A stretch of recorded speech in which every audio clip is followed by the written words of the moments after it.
Beautiful faces. All right. We are live in action now. Welcome back. It's time. It's not Friday. It's Saturday. Unfortunately, I've been dealing with a little bit of a stomach bug the last 24 hours, so we took the day off. Had to make some arrangements. Yeah, came in fresh today for you guys, though. Here we are, live. Beautiful Saturday evening. Mostly the same setup. Yeah. Yeah, back in person this week. Last week we were in person last week. Yeah, I meant mostly the same show setup. Yeah, right. Yeah, absolutely. But a couple things that are changing this week. You guys seen the promo or have to take a look at it at all? There's some things on there that aren't true as of right now. So first things first. Sucks, but NBA Deal or No Deal might be coming to a close. Playoffs in the NBA right now, and it's just hard to keep up with. Never know when teams are going to be eliminated, who's going to play and be available, and just very complicated. So schedule will be changing a little bit. We will be kicking things off per usual with the MLB side of things and parlay building. We will be giving you guys some MLB picks for today and move on to NFL. And then for NBA now, instead of building an NBA parlay right now, we will be saving NBA talk, playoff talk, and predictions for later in the show with the parlay build. Yes. So almost the same lineup, essentially, as we go MLB, NFL, NBA. But we had to make some changes. Like you said, difficult times in the NBA. Yeah. But we're going to make some money. We're going to talk MLB, talk our Cincinnati Reds. Absolutely. We're going to talk some Indiana Pacers. Absolutely. Our playoff predictions. Absolutely. We'll talk some Los Angeles Lakers with our playoff predictions. Unfortunately. But what's also currently to our right at the time, but, couldn't show because we have our show taken down. Absolutely. NFL draft still going on, ladies and gents. 5th round. Closing the end of the 5th round, so not very exciting. But last couple of days we've had the draft, and that's something we will get into here in a little bit. Some fun things to talk about in that category. Absolutely. That I'm excited for. Definitely excited. But before we get into that, with that being said, though, real quick, if you see me looking over, it is because I'm checking the draft. Same pick, so I'm trying to see who's there. Brendan Rice is still there. Anyways, MLB. Let's kick things off per usual. It's MLB talk. Last time we talked, the Reds were mid. They were 5-5 from our last week. 6 and 6. It was something like that. I think that was a little while ago. I think maybe it was like 8 and 8. I don't know. Don't remember exactly. But since then, we've been better. We've been okay. Exactly. After the Mariners series, that I believe we got swept in. Yeah, we got swept in the Mariners series. We bounced back in a 3-game series against the Angels, and we got our get back. Angels, 3-0 in that series for the Reds. Big games over the Mike Trout-led Angels. And then we played a 4-game series against the Phillies. This team's really coming into their own, though. Phillies have some big hitters, and it's starting to show. They've had a really good season so far this year. But we split the series. Could have been a lot worse. Could have been better. But 2-2 series there. So played decent against the Phillies. And then started a new series last night against the Texas Rangers. Better, but 2-2. We unfortunately lost that late in the game by 1 run, 2-1, very low-scoring game. But 2 more games to make up for that against the Rangers. And we actually play them starting here in 9 minutes, it looks like, for first pitch in that game. And hoping for a big bounce-back game. Absolutely. Hunter Green on the mound tonight. I know we've talked that he hasn't been the greatest, but he also hasn't been the worst, I guess, per se. So hoping for a big game from him today. Dolis Garcia actually out for the Rangers tonight, and a few injuries they're dealing with, so a little bit of help on that side for us. With this team really offensively coming into their own, I think Hunter Green can at least keep things stable enough. Absolutely. For us to get this win. Oh, for sure.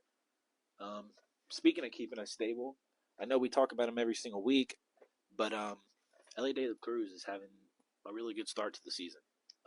Playing fantastic. Has been finding, like I said, once again, just continuing to find his bat, getting power behind it, and just the speed is crazy. Leading the league in stolen bases for a good reason. Every time he gets on base, he's going to steal at least 1. Maybe sometimes 2 or 3. He showed that before. He stole home from first base, the only player to ever do that. Crazy. But, he's just one of a kind, dude. And it's really showing. If he can continue to improve and, find some plate discipline, start figuring out how to track pitches better, control his swings. He could definitely be one of the best players in the league in a few years. Yeah, absolutely. He's just so fast. Like everything athletically about him, he's so smart. Yeah. And he's been proven from one of his biggest flaws last year, which is not swinging at every pitch that comes down and putting contact to the ball. Absolutely. Yeah. And it's just going to continue to get better.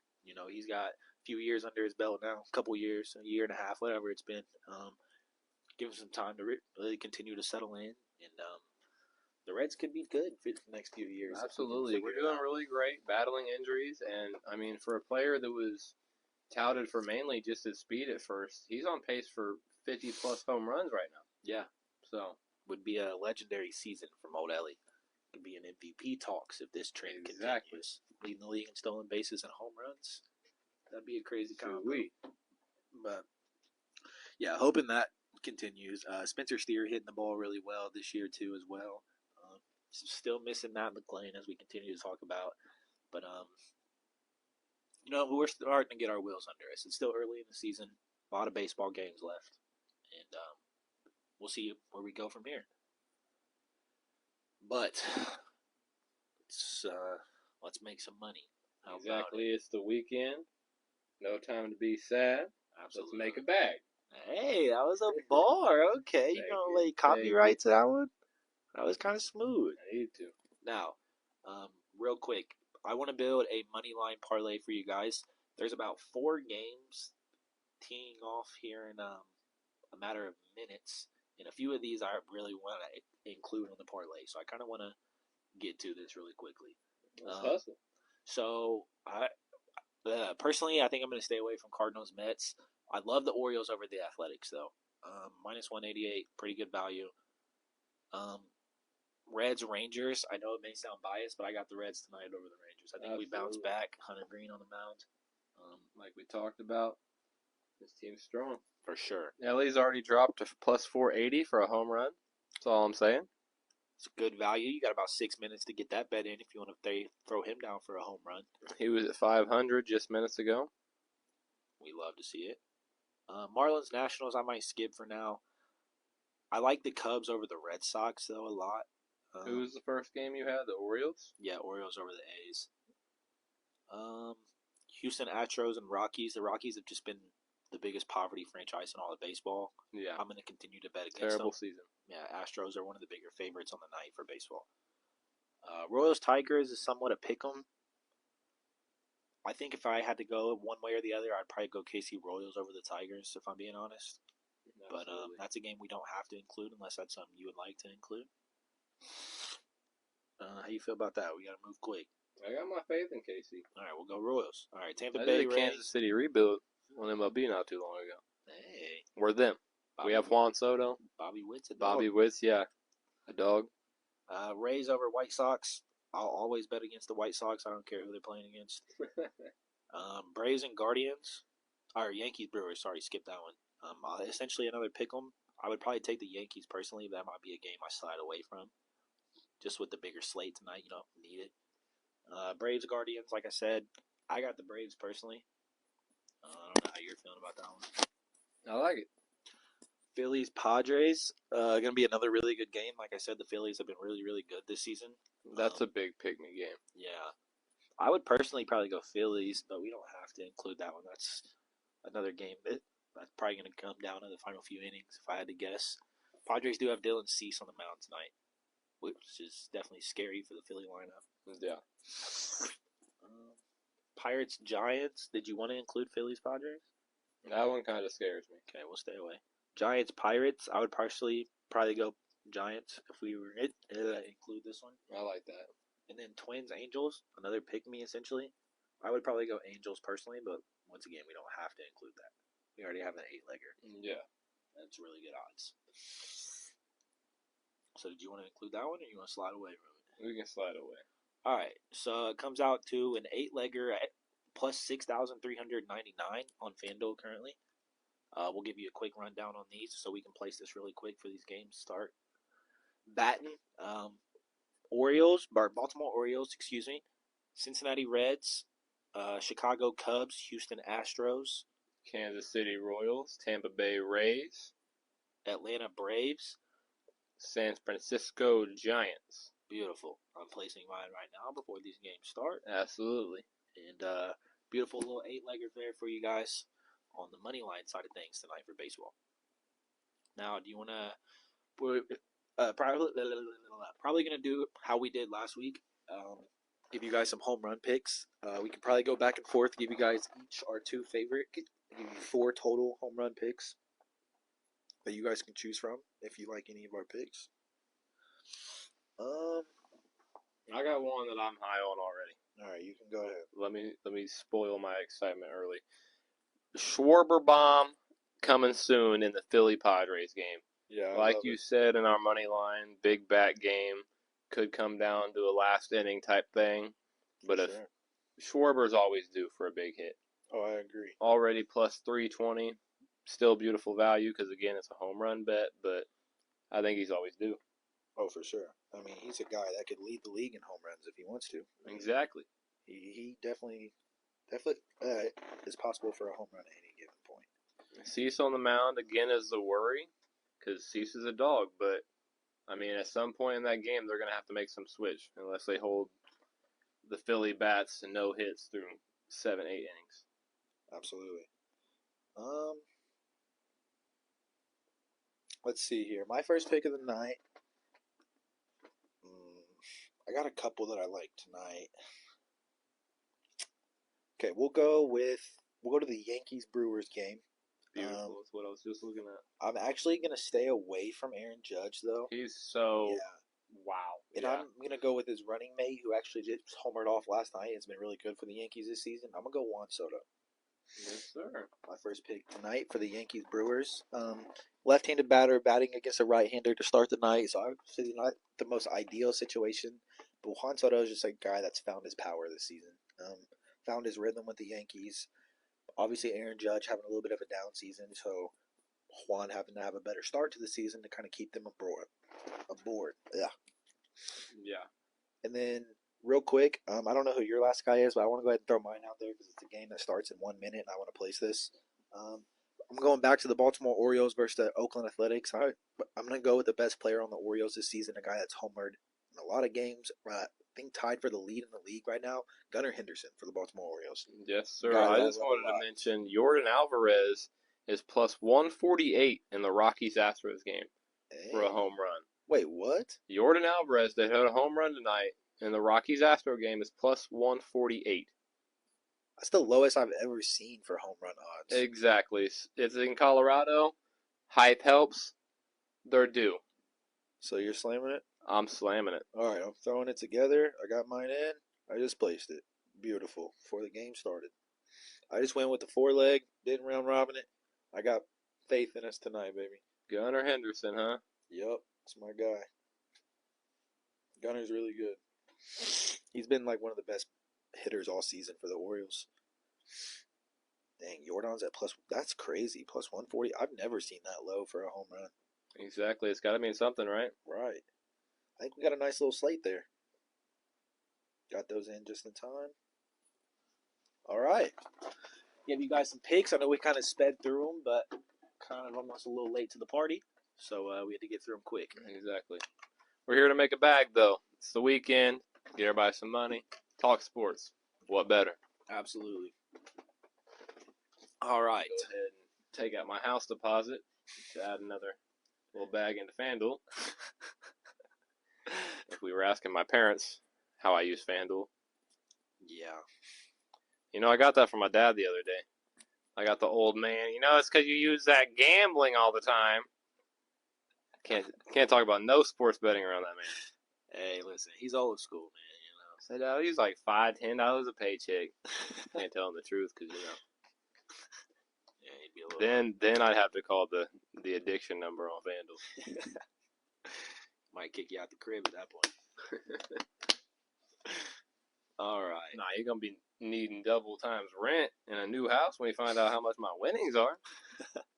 You'll be asking for more, yeah. Lakers Nuggets starts in 4 hours. Hey, I know it's a completely different segment, but I'm just excited. We're into FanDuel. I know. You know, I know. I just built another 3-leg home run while we were See? sitting here. Hold on. I ain't placed it, but I just. Hold on. No, that's beautiful. You like it? Who was that? Ellie, Jordan. I know we used Jordan in the last one, but at that little At odds, those odds, yeah, exactly. It's because it's in it's almost guaranteed. I feel like. Colorado. Yeah. So I went Ellie, Jordan, and Matt Olson. Ellie. I'm slaying Jordan. We'll see what happens. Who's Olsen play for again? The Braves, brother. No, he plays for the Nuggets. He's about to sweep LeBron. Okay. You do, baby. All right. The Baltimore Orioles and the Reds Rangers game, or Orioles Athletics and Reds Rangers just started. So, absolutely. Got them in just in time. All right. So, we'll save some more parlay building here for a little bit. Saints took Jalen Ford. Passed on Brendan Rice again. Beautiful. God. Well, if we're talking about who the Saints took, that kind of leads us into a new segment. Absolutely. So, baseball done. It's NFL time. In. Yep. And it's one of the most exciting times of the year for the NFL right now. And NFL draft.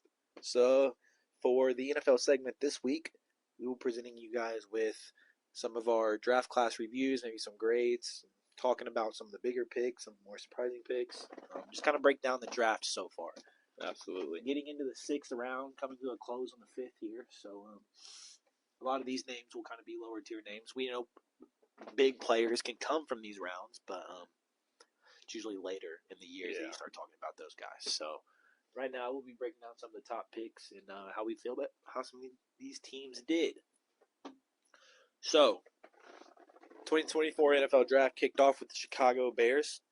The number one pick, which was seemingly a lock for months. For months, according to Ryan Poles, essentially told Caleb Williams he had this, everybody knows it by now. But yeah, Bears took Caleb Williams number 1.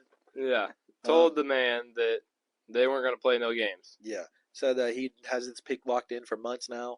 Knew who he wanted the whole time. Didn't even really field offers for the pick like a lot of teams kind of expected they did last year with the Bryce Young selection, but sent off Justin Fields to Pittsburgh and needed a QB for the future, man. And exactly. They might have found it. Caleb Williams leads off the draft class to Chicago, and one of the best offenses, if not the best offense, a number 1 pick has ever walked into. Yeah, stacked. Yeah, it's insanity. He has every, intent or every opportunity to be fantastic. There's no excuses, none. You have playmakers at all points of the ball. 3 great wide receivers, a really good running back, a good O-line, and a defense that's coming together. So everything's literally just set up for them to succeed. Yeah, in all reality, it's going to be a great race in that division, but I think they got a chance to take it. Absolutely. I think it's going to be between Packers and Bears. If you're asking me personally, the Vikings might be okay. Good playmakers. Got to see how their quarterback pans out. Something we'll get into. But yeah, Caleb Williams. Won't break down every single pick, but we'll talk about obviously the more notable ones. Number 2, Commanders were on the clock and took their QB of the future, Mr. Jaden Daniels, Heisman Trophy winner from LSU. Was fantastic. Dual threat quarterback, can do it all. Said he could be the next Lamar Jackson. Yeah, and it's the perfect comparison. Jaden Daniels had games last year with 100+ rushing yards, 3+ rushing touchdowns, and a game where he also threw 3 passing touchdowns. And like I said, he's just a guy that can do it all, and he brings such a new aspect to that Commanders offense with the addition of Austin Eckler and a guy like Terry McLaurin, who's just needed a quarterback for so long. Yeah, 100%. A perfect quarterback to start the rebuild. Yeah. Dan Quinn under center at the helm now. He better not be. Yeah. Over there at the helm now, defensive-minded coach, and I think they'll be okay. A little bit to look forward to now, not Sam Howell-led anymore. Yeah. Patriots, number 3, continued the trend, took their QB of the future. Probably won't start right away, but a guy that might know a few games into the season. UNC guy, Drake May. Yeah. And I don't hate it. I think it's an okay pick. I kind of expected it more so throughout the season. Maybe later in the draft, we kind of expected them to go maybe elsewhere. But Gerard Mayo did the right thing. as much as I wanted it to be Marvin Harrison for our FanDuel bets, Exactly. But he did the right thing. He got his QB of the future. You couldn't ride with Brissett. It was something we talked about multiple times here on the show. Yeah. He may be, a bridge quarterback. He might get you through the first 6 or 7 games this year. But I expect by the end of the season we see a few Drake May starts and absolutely maybe a few breakout games. The only issue is what's around him. Yeah. I mean, the same as Mac Jones, there's nothing around him. Yeah. So he's going to have to do something on his own to really prove a point. I mean, whether he starts first game or 5 games in, whatever it is, they got to make some improvements. Right, I agree. Or he's going to be set up for the exact same failure. Yeah. We seen, Mac Jones in his rookie season looked like he was going to be the QB of the future for New England. Had a fantastic rookie season, was in the running for Rookie of the Year. Made a Pro Bowl his rookie season with those guys around him. But I think the Patriots are looking to kind of help him out, obviously not to spoil later picks, but he was a little later in the draft. They took Jalen Polk from Washington, the running mate to Romo Dunes over there. And I think that's a start. Jalen Polk was a guy that was decently good for Washington last year. Put up 1,000, being the second option. Always great. But a lot of work to do in New England. Number 4, the offensive trend continued, but it wasn't a quarterback. Arizona got their guy. Absolutely, playmaker for Mr. Kyler Murray. The best, maybe the best player in the draft. Marvin Harrison Jr., the son of Colt legend Marvin Harrison, had one of the best collegiate careers we've ever seen for a wide receiver. One of the more hyped wide receiver prospects we've seen in a long time. And it's, for good reason. This kid is fantastic. Let's make it more known real quick what our grades necessarily would be. Okay. So Caleb Williams, A, with everything around him, automatically. For sure. It's your biggest need. Absolutely. Perfect. And I mean, regardless of what everybody hates or like him, I mean, he's the top-rated quarterback for a reason. Yeah. So absolutely. Let him go out there and prove his point. For sure. Jaden Daniels. A-. I'll say it's still in the A range. Beautiful pick, but again, not necessarily the most B+, A- area. Beautiful setup to come in around, but right. But for team need, both need, yeah. It was perfect. Patriots, Drake May. I'm gonna give it a flat B. Why is that? Like I said, Drake May has the potential to be fantastic, but after those first 2 quarterbacks came off the board, I think Marvin Harrison could have been almost more valuable than Drake May in this position. Like we talked about, like I said, Jerod Mayo did the right thing, but I think you could have waited. With so many quarterbacks in this draft. I mean, there was depth all down the board. I don't think the 2025 class is that terrible for quarterbacks. Not as good as this year, looking like right now, but I feel like they could have waited. You need a playmaker. You don't have a predominant playmaker in New England. I think you could have went Marvin Harrison and found a Drake May later. Yeah, you could have made a move into top 15 and got a Bo Nix. Yeah, and that's my point. And moved down and probably got another first-round pick. Yeah, and that's why it's a B. I don't think it's a bad pick by any means. Drake May can definitely be their QB of the future, but I feel like you could have went elsewhere. It's more about what's around him, and he's, again, set up for failure in a way. Absolutely. All right. So then Marvin Harrison. Yeah, A+. A+. For best sure. Player in the draft, in a way. I mean, best wide receiver. Needed it. Son of legend. They needed it. Lost Marquise Brown this offseason to the Chiefs. Traded Rondell Moore to the Falcons. You needed it. Didn't have a receiver outside of Michael Wilson. It was the perfect pick. Biggest need, like you said, finally gives Kyler Murray his next DeAndre Hopkins. We seen the best Kyler Murray when he had a number 1 target like D-Hop.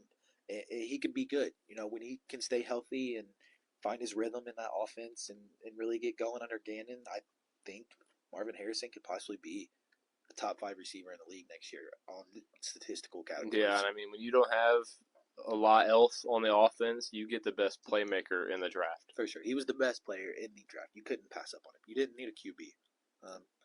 You couldn't pass Marvin Harrison. I'm surprised they didn't get more phone calls for that number 4 pick. Yeah, I'm sure they did. I want to know how many they got is the question. Right. But those numbers probably won't be publicly revealed. Yeah. Sure. Unfortunately. That brings us to 5 in the Los Angeles Chargers. Yep. And this is a lot. still the process. If we're talking draft grade, I'm going to be honest with you. I wasn't the biggest fan of this pick with who was available and what they needed. We talked about this on draft night. I'm probably going to go with like a D+. I'm going to be honest.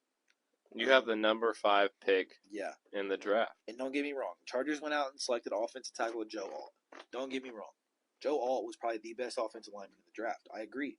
But when you're sitting at 5 and you have the opportunity to take a playmaker like a Malik Neighbors, like a Brock Bowers, like these top-end guys, I don't think it was smart. I don't think offensive line is your biggest need. You obviously drafted Rashawn Slater a few years ago. He was really good. You built a decent offensive line in front of Herbert. I don't think that's his issue. But with guys like Joshua Palmer and Quentin Johnston and Gus Edwards being his top targets, guys who are getting, I mean, you can say what you want about Justin Herbert. You can feel a certain way. Again, quick shout out to Al Lynn, AI Lynn. Yeah, what's going on, buddy? How you doing today? But regardless of what your opinion is on Justin Herbert as a quarterback, these guys couldn't catch a football to save their lives. Exactly. And I mean, obviously, protecting your quarterback is a smart thing to do. We've seen what happened to Aaron Rodgers 4 plays into the season. You don't want that to happen to such a young franchise quarterback. Right. But what's protecting your quarterback? What's giving him 20 seconds in the pocket if none of these guys are going to be open or catch the ball if they are? Exactly. I know Jim Harbaugh is going to come in and want to run a high-powered offensive type of scheme. It's what he did at Michigan. He loves his run, play action stuff, and you're just not going to have that with the weapons that Herbert has right now. We all know Herbert can be fantastic, but... And I mean, if you don't love a Malik Neighbors or Romo Dunes at 5, trade 2-3 picks back and probably get a haul. I mean, this first round, they still could have got... These first 3 rounds were loaded. Yeah, they still could have got Joe Alt, probably trading down. I mean, or even there was 5 or 6 offensive linemen that went, offensive tackles that went in the first round that could have arguably went above Joe Alt. Like, it was not the right spot for that pick. Didn't make much sense. Not a good start for Jim Harbaugh's reign over in LA. Yeah, very confusing, in my opinion. For sure. All right, that brings us to 6. Enough talking about Jim Harbaugh and them boys. Brain fart. I don't have it pulled up in front of me. It was 6. The Giants. Giants and Malik Neighbors. Yes, absolutely. Yeah. A+. Absolutely. A+. You lost Saquon. We talked about a possible quarterback. Yeah. For a moment there. With Danny Dimes still in question. But they did the right thing. You went out and got a guy that for a little while during the season was argued to be a better receiver than Marvin Harrison. But topped him on the statistical charts, had a better yardage touchdown season than Marvin. It was talk that could be the first wide receiver off the board. The same offensive setup as the Chargers with a better quarterback. But they did what the Chargers should have done and got a playmaker. Yeah, and he is their playmaker. These guys that are on the Giants rosters right now are not as good as Malik Neighbors. Yeah, we saw that Darren Waller never came into himself last season. Yeah, obviously lost Saquon, brought in Devin Singletary. Your top targets are Darius Slayton and Wan'Dale Robinson and Jalen Hyatt that didn't work out last year for you. You know, looks exactly on paper like a Josh Palmer, Quinston Johnston. Quentin Johnston. Is it Quentin Johnston? Johnston, yeah. Johnston. S-T-O-N. That's what it is. Quentin.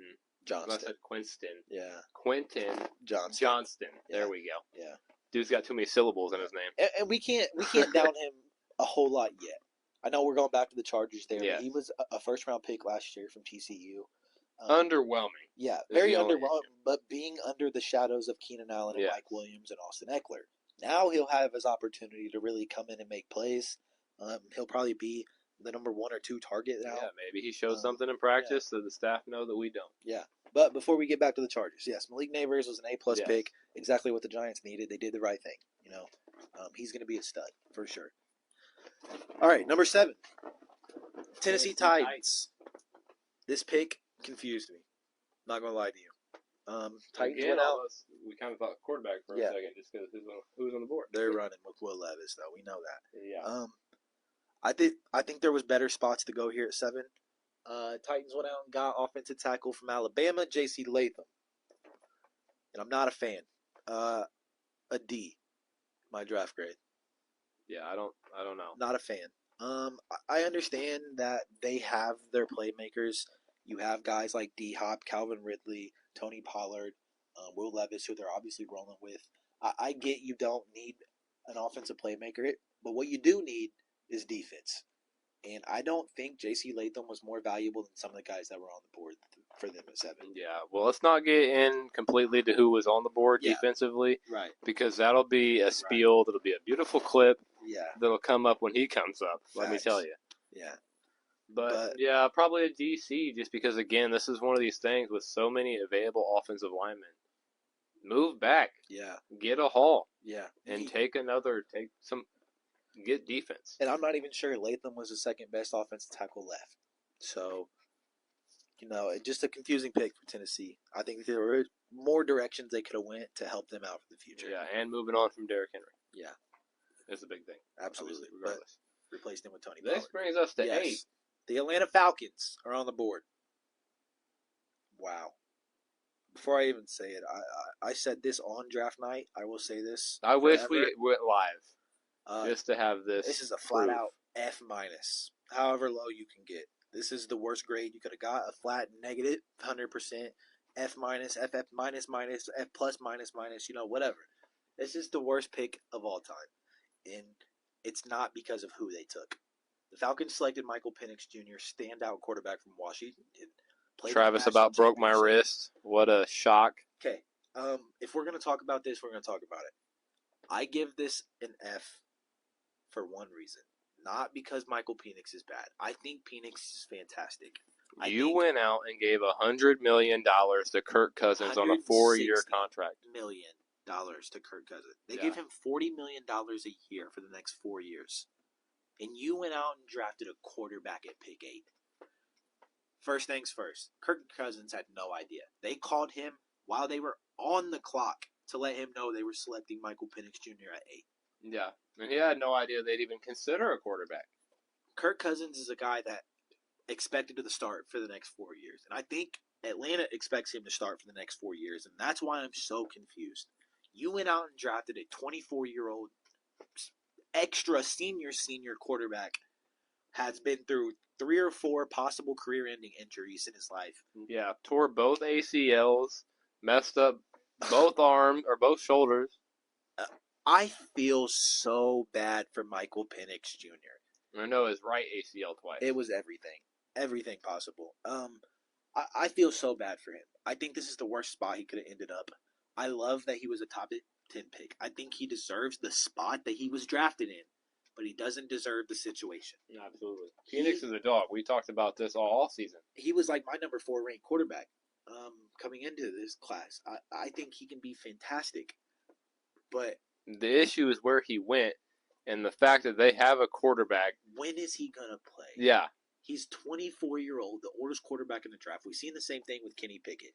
These are guys that are supposed to come in and start immediately if you want them to be good. Yeah.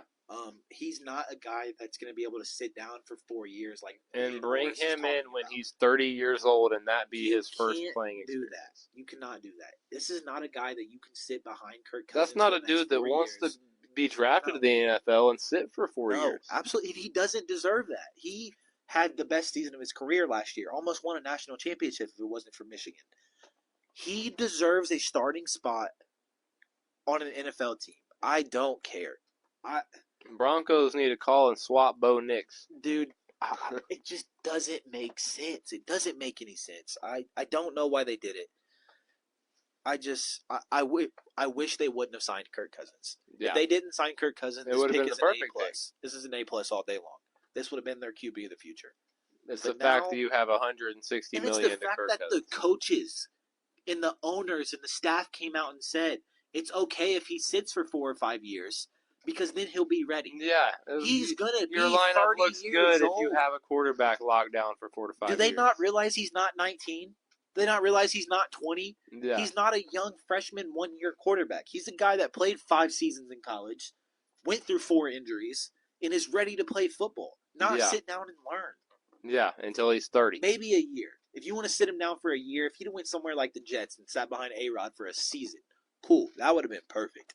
But you're trying to sit this man through his entire prime. His whole rookie contract. His whole prime is going to be on the bench. His rookie contract will be finished on the bench I with could no talk about snaps this pick all under day. center. It's a flat-out F.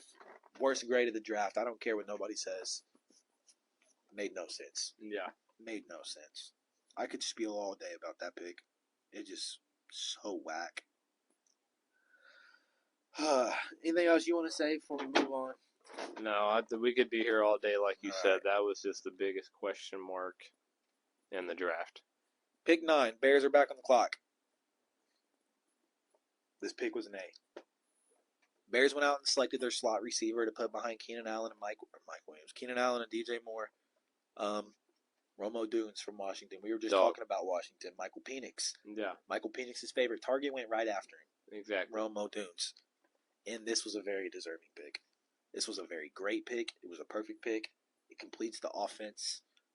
I think this was great. It could almost have been an A+. You know, yeah. I give it an A for sure. Yeah, everything they needed and some. You finish out the offense to, again, solidify everything for Caleb Williams' success. Everything. The defense still looks young and amazing. I mean, it was perfect. It was a great pick. I love Romo Dunes. I think he's going to be good. I think he's going to be the perfect spot. I think he's in the perfect situation. He doesn't have to come in and be a Marvin Harrison Jr. where you're going to get all the looks and be the number one target. You get to sit behind Keenan Allen and DJ Moore and be the third option, be the guy they don't double team, be the guy they don't focus on. And I think he's going to have so many opportunities for that reason, and the reason, and the fact that the relationship Caleb Williams and Roma Dunes are already building is fantastic. Yeah, absolutely. These were two guys that were already talking and becoming friends before the draft, during the draft process. And for them to both end up on the same team in this situation, I don't think there was a better pick here at 9. I don't. That brings us to 10. Where we had a trade. And we had a trade, yeah. One that we predicted. Yeah, just not quite in the spot. Yeah, but yeah, exactly what we predicted. Yeah, Minnesota Vikings. Yeah, the team we predicted, Minnesota Vikings, trades up. We predicted one pick, like 5. Yeah, predicted them to trade up the to Chargers. 5. Yeah, but they move in at 10. Absolutely. After Michael Penix randomly goes at 8, they get kind of worried. Make a move. Yeah, they get worried and move up to 10. J.J. McCarthy is on the board. Championship quarterback from Michigan. Undefeated. Harbaugh's prodigy. All the potential in the world. This is an A+, in my opinion. Okay. I don't hate the A+ grade. I'm gonna go more B+. I'm not gonna say A+. I'll say A, just because it's J.J. McCarthy. Right. I'm not gonna sit here and say that he's gonna be Peyton Manning. Right. But you got exactly what you needed. You got Kirk Cousins' successor. You have the best wide receiver in football. You have Aaron Jones. You have, why did I just brain fart their tight end? T.J. Hawkinson. Jordan Addison. I mean, your offense is already young. Bring in someone that proved himself at least most recently in the national championship, and let him prove himself with the best wide receiver in football. Right. I don't hate this pick. Like I said, B+ isn't a bad grade. And I only give it a B+ because we don't know. You know, I think J.J. McCarthy was good. Honestly, think he was okay. At first, I think they may have waited on Penix. I think they were trying to. Yeah. If he wouldn't have gone at 8, I think they would have sat for Penix. Yeah, no, for sure. And I think that's why they moved up to 10 over. It would have been a perfect come in so and win now. The Broncos couldn't come up. They were between McCarthy and Penix. Yeah, that was their two guys. The fact that I think Kirk Cousins' successor, Minnesota, was trying to wait for Michael Penix, who's now in a QB competition with Kirk Cousins. That's funny. It's crazy. That is crazy. QB competition is crazy. He'll definitely be the bench. But anyways. You know what I mean. I think McCarthy was good, but I don't think he was great. I know they went undefeated. They won a national championship. But J.J. McCarthy reminded me a lot of Brock Purdy. I think he is the Brock. A lot was around the him. Brock Purdy of college football. A lot around him. I think I think he was a game manager. He was obviously under a very good coach in Jim Harbaugh. He had a very fantastic offense around him and an even better defense. Michigan's defense was great last year, and a big reason why they were undefeated. And I'm not saying McCarthy's bad. I'm not saying he's going to be bad. I don't think he will be. I think he'll be good, but I want to see it. I want to see something. You have targets around you. You almost in as good as a situation as I'm about to say, if he's a game manager, who better to manage the game with than the offense he came in with? And I think he'll be able to do that. But for me to call this an A+, I want to know that McCarthy can be great. So that's why you're in like a B slot and not okay. I don't want to know that he can be good. I know he can be good. Yeah, I want to know he can be great. I want to see him do something with that offense. Don't just come in and bring him back to the playoffs. Don't just be Brock Purdy. Brock Purdy's good. I don't hate on Brock Purdy. I'm not saying he's bad. But don't be Brock Purdy. Yes, it's a situation. Brock Purdy right now is a phrase because of the situation Brock Purdy's in. Exactly. But yeah, bring him back to the playoffs. Yeah. Bring him back to the playoffs. I think he could be their QB. Do you think playoffs would be enough to prove? Oh, for sure. A big JJ streak for you? Minnesota's been one of the best regular seasons in the NFL for a few years. I mean, they're always 11, 12, 13 win category. Regardless. Just don't make it past the first round, unfortunately. Yeah. Oh, man. All right, pick 11. Who's pick 11? Jets. They slid down one. Yeah. I think this was a good pick. Did what they needed to do, kind of what we projected in all of our mock drafts, and they went out and protected Aaron Rodgers. We've seen what happened last year. Made it 2 snaps into the game and got hurt. They did the smart thing and actually moved down for an O lineman, by the way. Yeah. With the pick or the trade we just talked about, Vikings moved up one spot with the Jets. Yeah. And they went out and took Olamiyu Fashanu. Yeah. And one of my more favorite offensive tackles in this draft. I think he might have been the second best. I think he was better. I think he's better than J.C. Latham, who went at 7. I think this is a good pick. Obviously, they could have addressed maybe wide receiver or Brock Bowers still being on the board. Well, I should kind of spoiled that. But yeah, Brock Bowers was still on the board. No, it's fine that he's still on the board. This is literally what this is talking about. I mean, regardless, Brock Bowers was still available with this pick. Yeah. And I mean, they went a line. So, I mean, you miss out on a target, but regardless, you have Aaron Rodgers and still the best offense he's had around him in his career. So just protect him more, protect the youth you have in the team. And I mean, as we were just watching live, Jordan Travis, a little spoiler, went to the what round is this? In the 5th round. Yeah, 5th round. Yeah. So I mean, even more to protect your future for not just this season, but I mean the next 4, 5, 6, 7. Yeah. And I mean the Jets weren't in desperate need for a target, and then I give this around like a B+, and it's because of that. They weren't the Chargers in this situation. They didn't need a target. They got Garrett Wilson. You got Mike Williams. You got Breece Hall. You got guys that can make plays. Yeah. So when you're in that situation, offensive line's okay to take, and they did the right thing. Go out and protect Rodgers. Go out and protect Jordan Travis, and give this team something to be excited about. Yeah. So good pick there for the Jets. So yeah, like I said, B+, B+. Good pick. This brings us into 12, where some family members were upset. Absolutely. Were made. And this is another Broncos were on the clock. This is another bad pick for me. I'm a Bo Nix hater. I'll say it. I am. I don't think he was great. Oregon was good last year. Don't get me wrong, but I don't pick. It's got to be a C. I'd go D. I think I'm gonna go D. D+. I don't even think I can give it a C. Just with the situation the Broncos are in right now. I understand you need a quarterback. You do. And if J.J. McCarthy or Michael Penix were on the board at this point, this is an A+ pick. Yeah.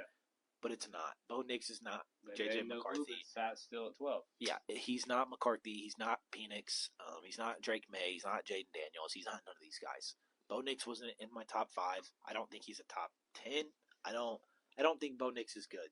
I'm sorry, I don't. This is one kid I don't believe in at all.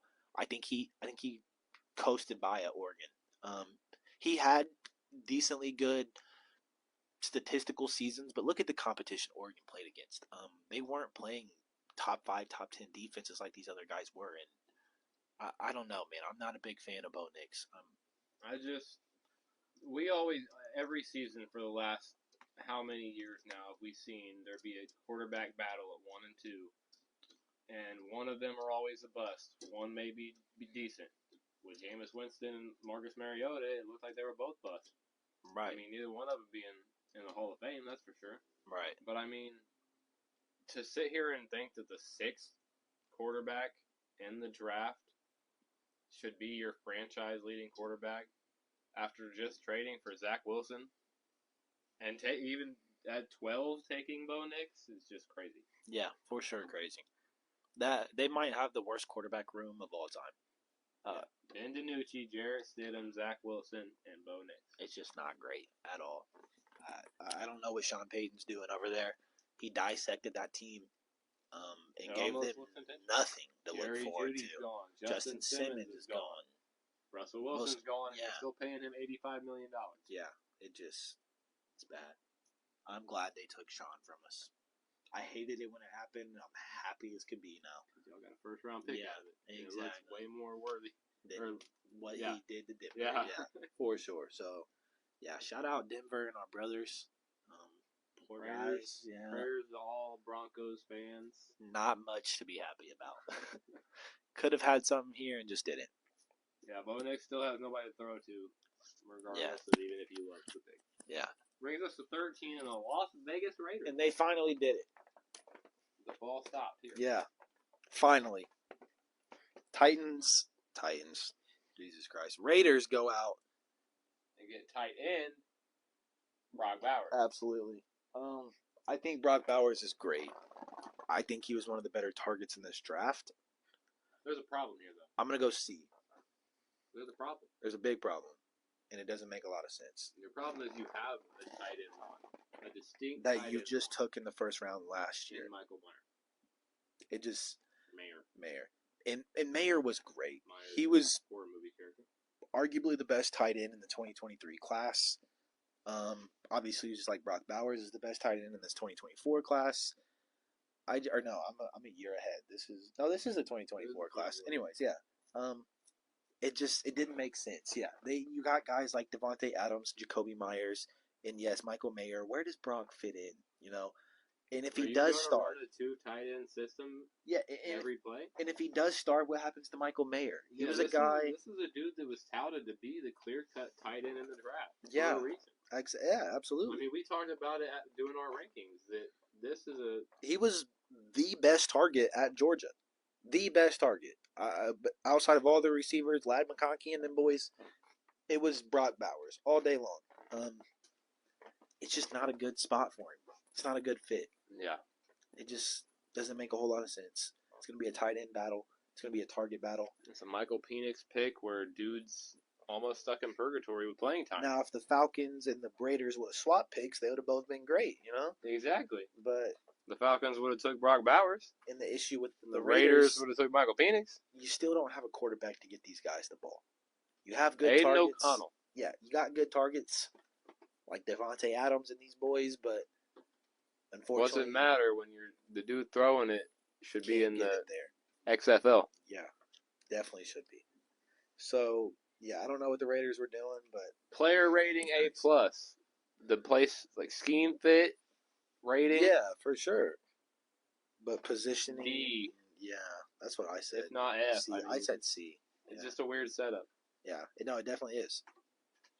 14. New Orleans, stand up, baby. Let's go. I don't know. Do you want... You've had some time. Okay. Do you want my personal rating or do you want my NFL scout GM rating? I want what you've had time, like your personal, what you've had time to think about since. Okay. And then I want your more like NFL. Okay. The scout, like your my personal rating. Player dissection. I'm gonna go flat D. I'm not happy personally. And I'm gonna kind of contradict myself in this situation. Maybe I'm just being a hater. I understand that. But my personal rating, I'm gonna go D. My NFL scout, GM, real-minded, non-biased rating, probably a B. I was mad about it on draft night for a couple of reasons. One of them being who was still on the board, not going to mention. But I think there were better picks. I really do. I understand that we probably do need some O-line. I get that. Our O-line isn't the greatest, but we did just draft Trevor Penning last year. We've drafted offensive line lately. We have guys like Ryan Ramchick and Eric McCoy and all Says those. the long-term health of Cesar Ryan Ruiz, Ramchick could be who in we question. actually just drafted a couple years ago. I think we've spent a lot on the offensive line these last few years. I think we could have went elsewhere. I think you could have waited for offensive line in this draft. I've said it a million times. I don't think any of these guys were fantastic picks on the line, but I don't know. I think he'll come in and play. I think he'll be good. Maybe help Derek Carr stay healthy and get his feet under him. I don't know. Praying for the best, but I'm just not the biggest fan as a fan. Not the biggest fan as a fan. You know. Yeah. It just, eh. More on the board for you than Eh. spending more on the O-line. Absolutely. I get that. So it is what it is, you know. Still in purgatory, huh? Never gonna change. 15. Our local fans, Indianapolis Colts. This, yeah, I don't know. I don't either. I don't know how to. There's more on the board. Absolutely. And I think this is almost where it comes into question. He's just not worthy of being the first defensive player off the board. Let's keep that in mind. This is the first defensive player off the board. In the draft. In the draft. Pick 15. In the first 13, 14 picks. Yeah, first defensive player. Pick 15. First defensive player. Two things. He's not the best defensive player in the draft, and he's not the best defensive player at his position. Yeah, Laiatu Latu. From UCLA. I think he was okay. I think he was the second best pass rusher in this draft, but he's not the best at all. We've seen a good season from Laiatu last year. That kind of rose his stock. He was kind of a bloomer last year, you know, a late bloomer, but he's big. I get that. He's big, he's fast, he's got a good build, and he's strong, you know. But I don't see him being better than who was there. Yeah. Personally. Absolutely. I don't know. I'm probably going to go C- around that area for him. I think they could have done better. Wasn't the worst, I guess. Brings us to 16 in the Seahawks. Absolutely. Who go defensive tackle, Byron Murphy. And just continue to be the most mid franchise in all of football. Absolutely. Another D tackle. A mid pick. They're still trying to fill the Legion of Boom holes. Yeah. I think it was an okay pick for them. I think Byron Murphy's good. I do. I think he had a really good season. I think he's probably the best interior pass rusher in the draft class. Wasn't flashy. I get that. Probably not going to be, you know, a Quinnen Williams or a Dexter Lawrence. But I think he'll be okay. I think he'll be good. He'll probably start for him. Not a lot of names on that defensive line as it is for the Seahawks. So I'll probably go C+. Yeah, just mid. Yeah, it was okay. And then the Vikings trade up again. A+. They finally trade up with Jacksonville. A+. They trade up for their franchise quarterback. A+. They pull a Houston Texans and trade up for the best defensive player in the draft. D-Roy. Yeah, this is the D-Roy. 100%. This Dallas is Turner, the best defensive Alabama, player in the draft. falls to 17. The best pass rusher, the best defensive player, the best potential, the best everything. I think he should have went at 8 to the Falcons, if we're being completely honest. That was what our mock had. I mean, it would have been perfect. I don't think he should have fell this far. He should not have fell this far whatsoever. Vikings, A+. 110% extra credit, A++. This was a fantastic pick. This was a great trade. This was a great move up. I just have no complaints. Former teammate Will Anderson even said that he could be better than him. I think he will have a similar season to what Will Anderson did last year. This is my defensive rookie of the year for sure. I love this pick. Opposite side now, Danielle Hunter. Vikings look, or no, he's in Houston now. Yeah. See, replacing Danielle Hunter. That's what I meant. But the Vikings look beautiful now. Yeah, Vikings all around had a great draft, great first round. It was a really good round for them. Yeah, this was the perfect pick. I love it. Yeah, I don't know what the fall was about.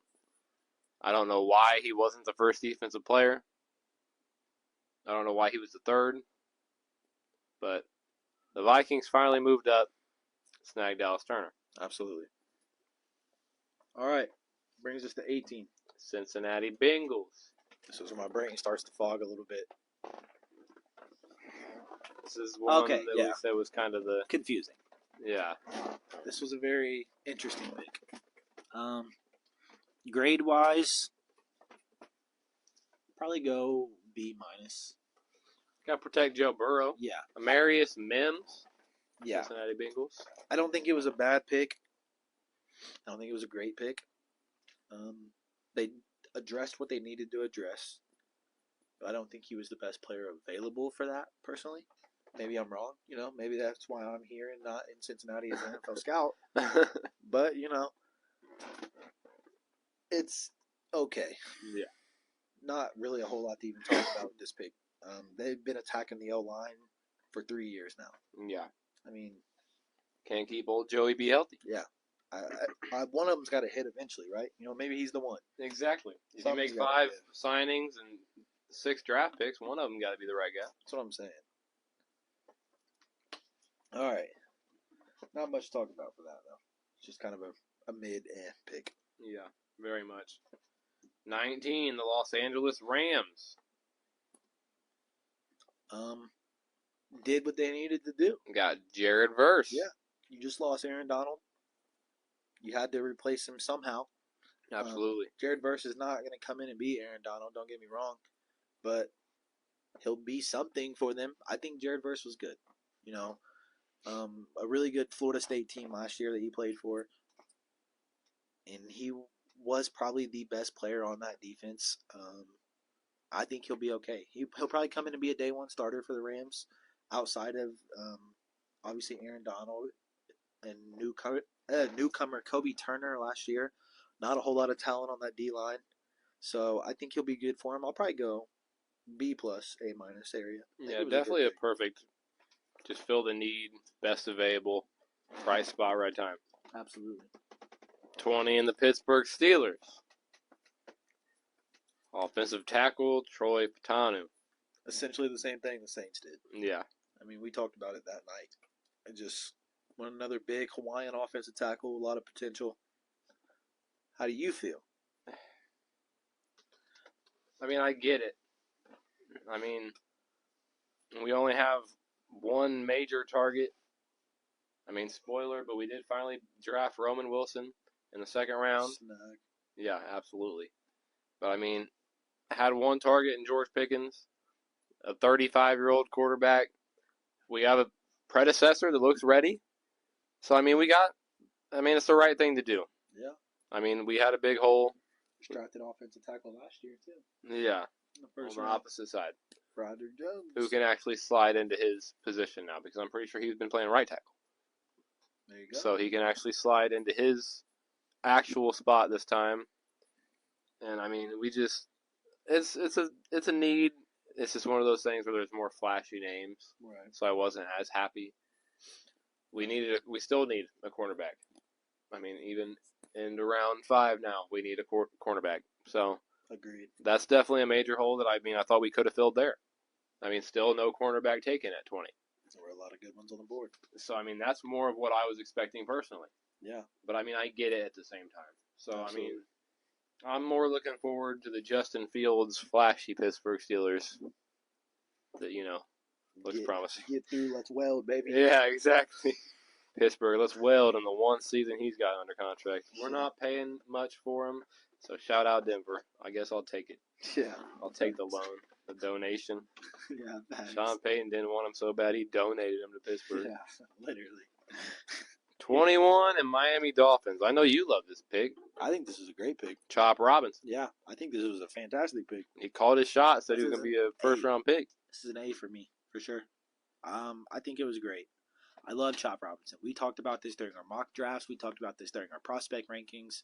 He's been a guy that's shot up my board throughout the entire draft process.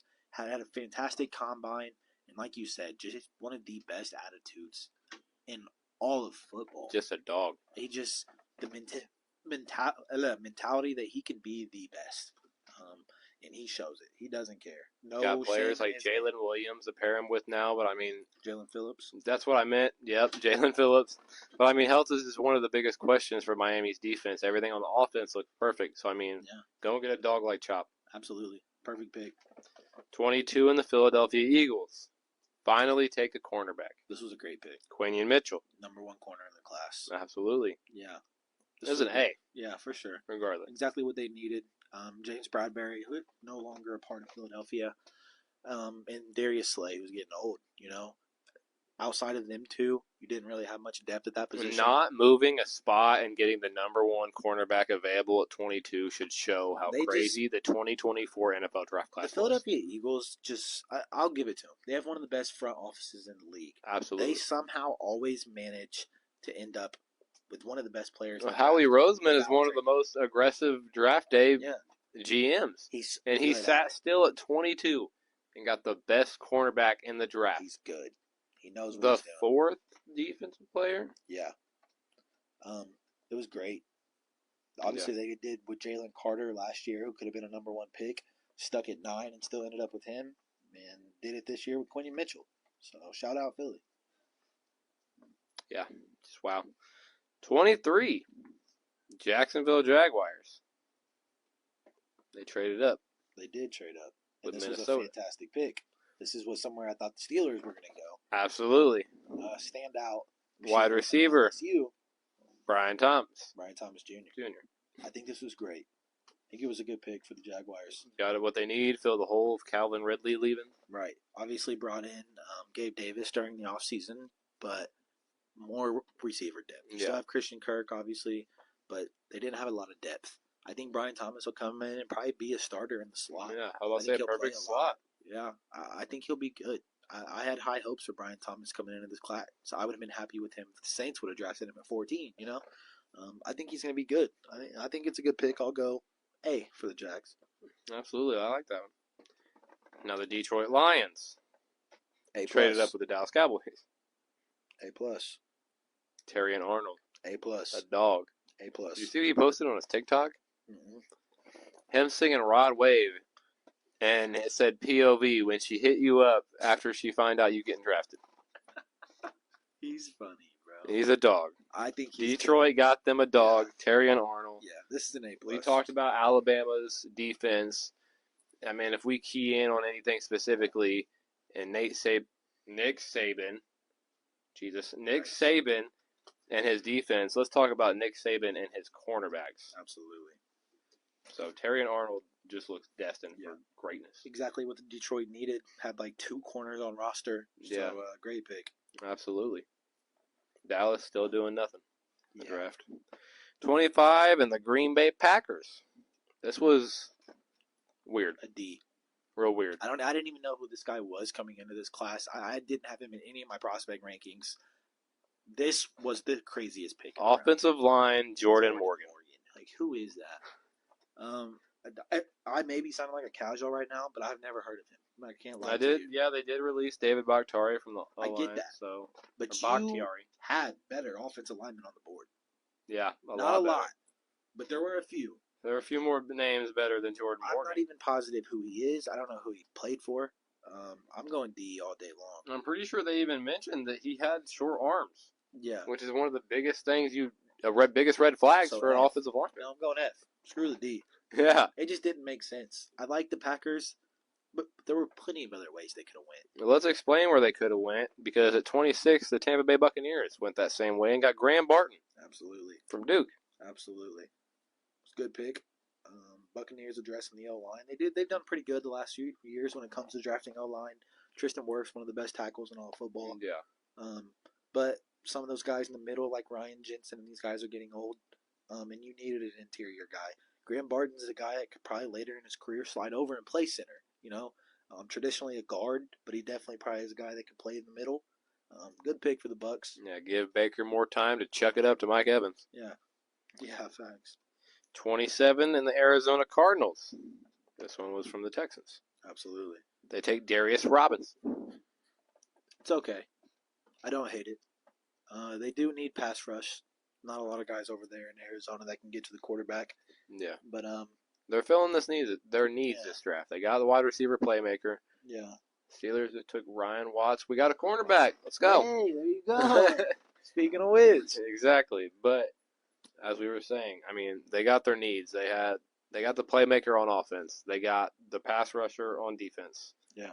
It's just really needs. I go B. They got a lot of holes and just filling top needs. Yeah.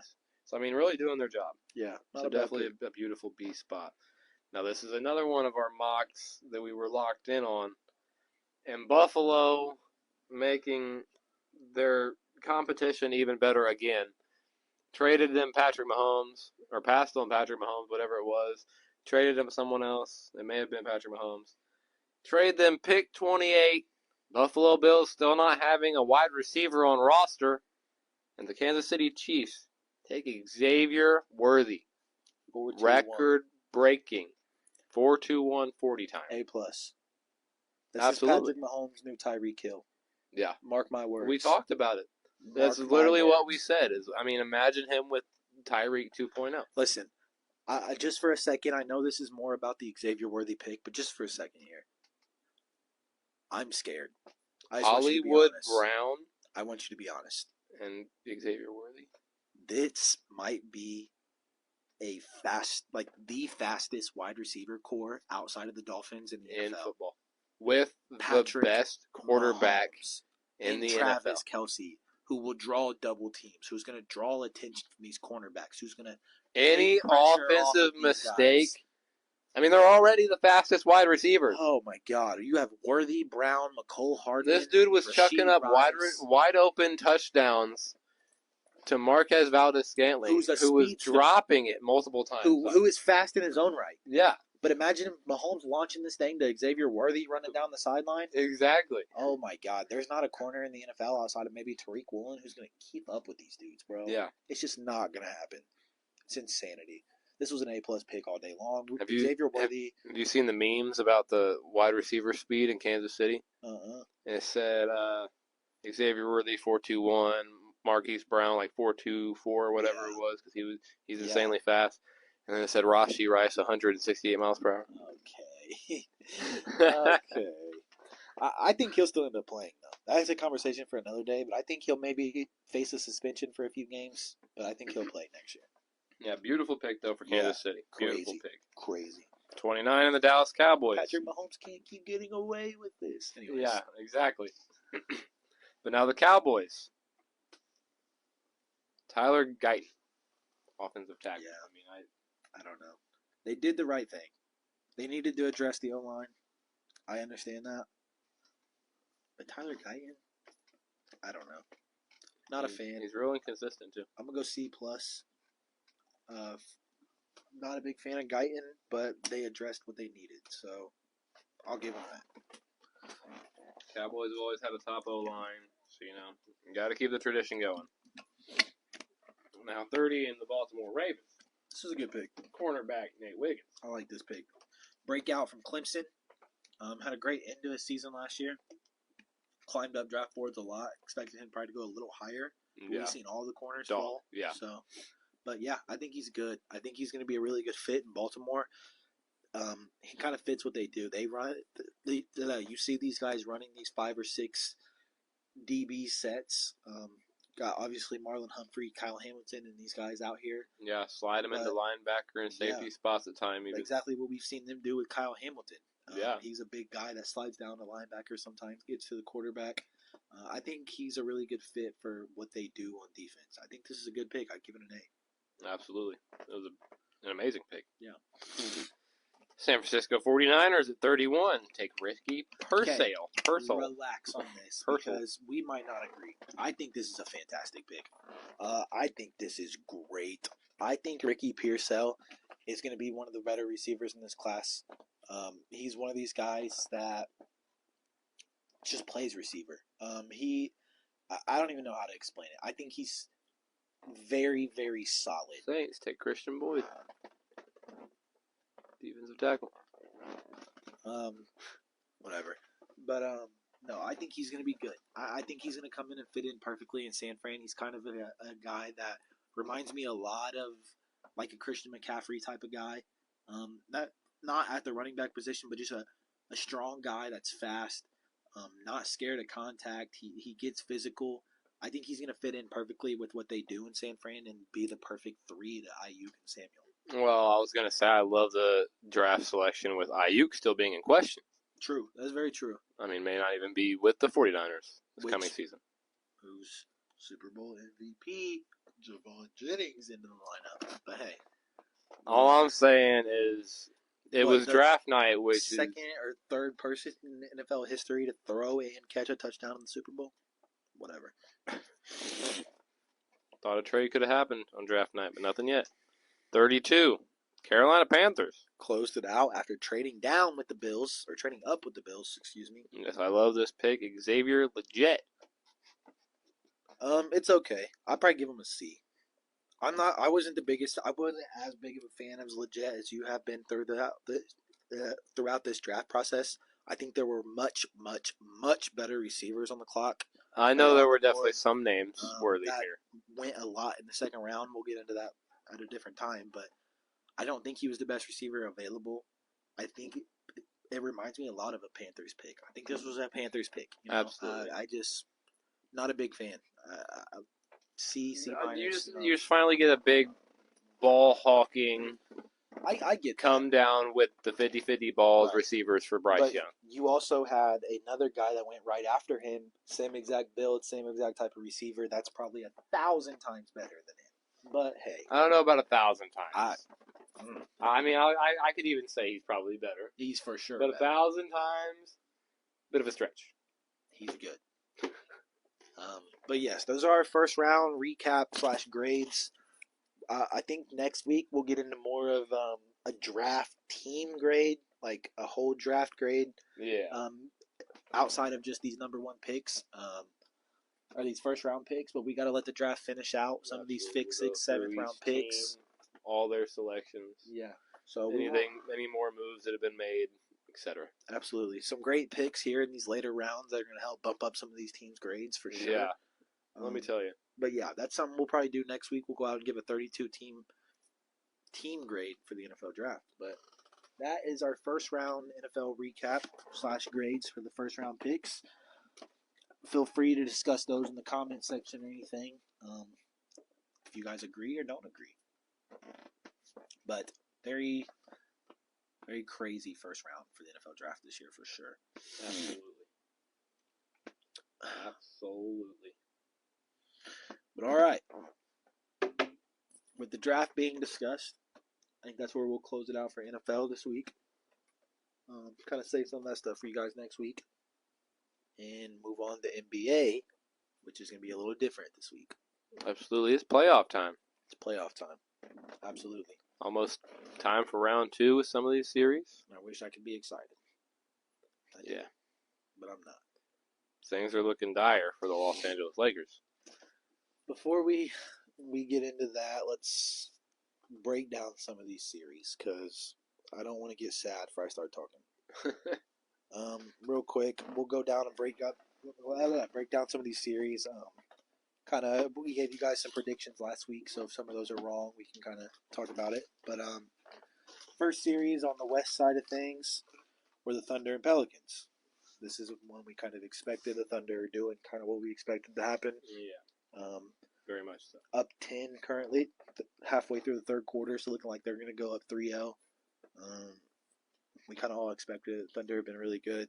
Pelicans, especially without Zion, have been a little rough. Yeah. So that dude averaging almost 30 points a game is definitely going to have an impact. For sure. Oh, absolutely. So we expect the Thunder to keep rolling, maybe finish the sweep, you know. Not a whole lot to talk about in that series. We'll get into some more fun series here as we go on. Clippers Mavs next up. Now, this is an interesting series so far. Going how we expected, though. Yeah. Clippers, Mavs are starting to find their groove. Yeah. Clippers came out and stole game 1 without Kawhi. Very close game to finish that. But, yeah, like you said, Luka and Kyrie, we talked about it all season long. They figured it out, bro. They know what they're doing. They're the perfect running mates. This was a trade I hated on so much when it happened. I didn't think these two guys could coexist. Two very, very ball-heavy ball handlers that want to run the offense. Yeah. But they figured it out. You know, it took them a year. Their first year wasn't the greatest. They kind of went how I expected. They struggled to had some bumps in the road. Yeah, struggled to really decide who was going to take these big-time shots. We seen them playing hot potato at times with the basketball. Who was going to play make for who. Right. But whatever they did during the off season, whatever Jason Kidd told them, whatever they trained it for, it worked, and they figured it out. They got it going. They can play alongside each other. They're both happy, and things are working, and it's showing. Like you said, currently up 2-1 in the series. Just took the last two games after dropping the first, and looking like they might cruise on to eliminate the Clippers and continue the first round curse for them boys. Exactly, as long as Luka and Kyrie stay as in sync as they have been. Yeah, for sure.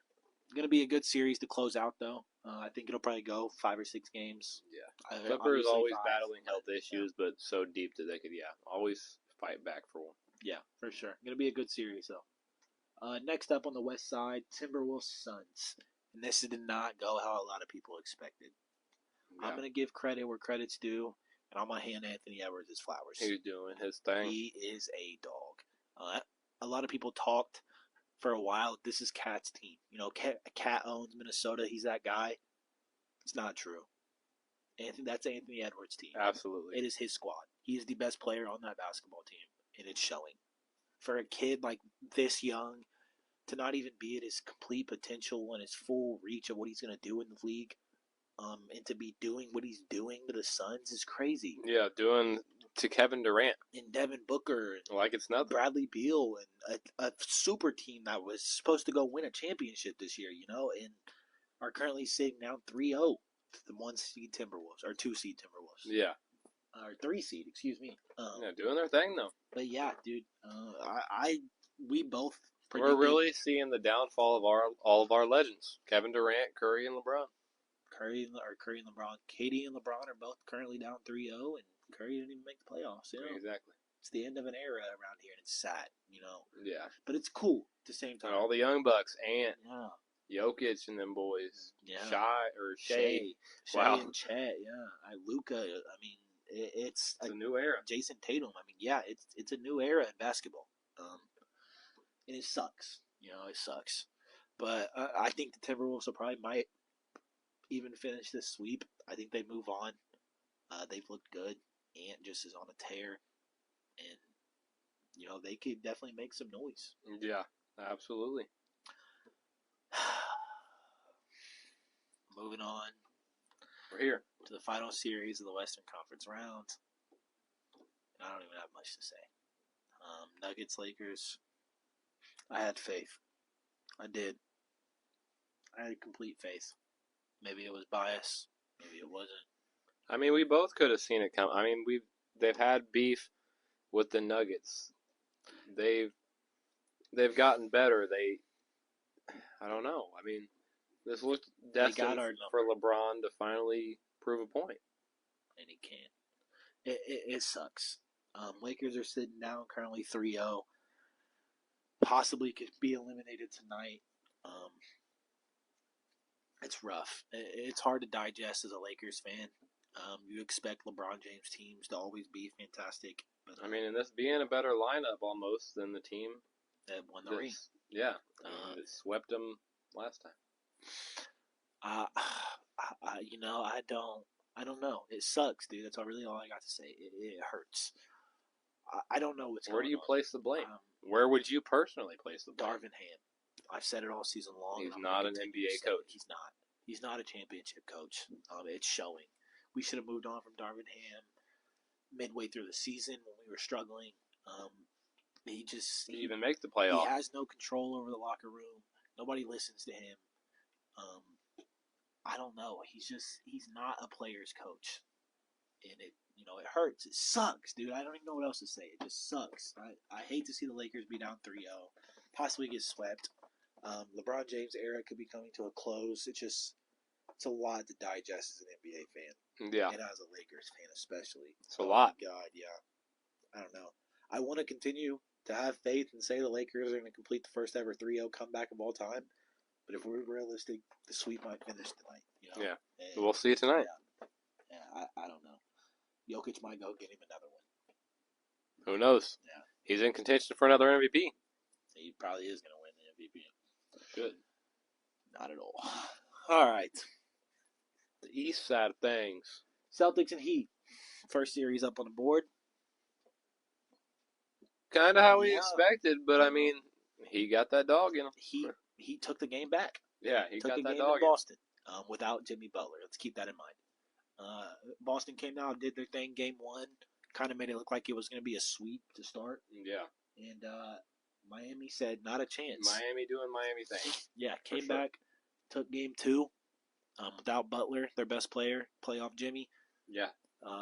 Wow, I don't know. I want to continue to say the Celtics might take the next three, but after seeing how the Heat did without Jimmy Butler and knowing he's coming back at some point, and knowing who the Heat are, it's going to be a lot closer than I think some people may think. Yeah.